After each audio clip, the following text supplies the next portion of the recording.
So mga tol, tatlong World Championship nga po ang naganap na labang kagabi sa bansang Japan. Unahin na po natin mga tol ang naging main event sa laban na yan. Matindi po ang naging bakbakan ng dalawang champion sa flyweight division na sina WBC Flyweight World Champion Japanese Kenshiro Teraji versus WBA Flyweight World Champion Yuri Akui. Unification nga po yan ng kanilang mga titulo at dramatic nga po ang naging laban mga tol. Nahirapan nga po si Kenshiro Teraji dito kay Akui. Pinakita po ni Akui yung pagiging champion niya. Nakipagpalitan dito kay Teraji at talaga namang nakakatama na malilinis na suntok itong si Akui kay Teraji. Buong akala nga po ng lahat mga tol, aabot na sa desisyon ang laban. Subalit sa round 12 mga tol, 1 minute and 34 seconds na lang, itinigil na po ng referee yung laban. Nang makakonekta ng sunod-sunod na suntok itong si Teraji, ibinuhos po niya lahat ng lakas niya sa round 12. Pinaulanan niya na malalakas na suntok itong kapwa champion. Nang makita ng referee na hindi na okay itong si Akui, itinigil na po yung laban. Kaya panalo po si Teraji mga tol,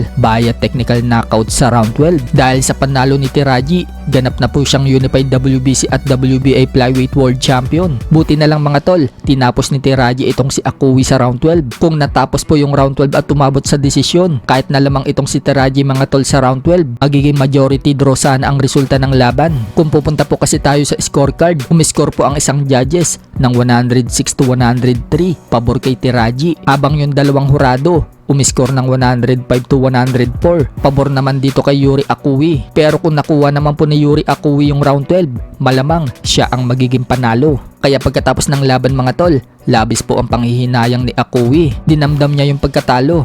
Naiyak siya mga tol sa pagkabigo niya na maging unified champion. Makikita din mga tol ang pinsalang tinamo ni Akui. Punit po ang nguso niya. Samantala, nadepensahan naman po ni Anthony Ulisquaga ang kanyang WBO Flyweight World title dito kay former world champion Japanese Hiroto Kyogochi. Ito pong si Kyogochi mga tol ang tumalo sa kababayan natin na si Vince Paras sa kanilang naging trilogy. So tinalo po ni Ulisquaga itong si Kyogochi sa pamamagitan ng unanimous decision. Bumagsak pa nga mga tol itong si Kyogochi sa round 11. Pero kung mapapansin mga tol, parang nadulas lang o na-outbalance ang hapon. Pero nabilangan po siya dyan ng referee. Bago kasi siya ma-outbalance, nakatama muna itong si Ulisquaga. Habang upset naman po ang nangyari mga tol sa WBO Light Flyweight World Champion Japanese Shukichi Iwata. Tinalo po siya ng Puerto Rican boxer na si Rene Santiago via unanimous decision. Nagkamali pa nga po dyan mga tol yung referee. Kamay po kasi ni Iwata yung naitaas niya. At sa sobrang haba po ng pagkaka-announce ng pangalan ni Rene, hindi po agad nalaman na siya ang panalo.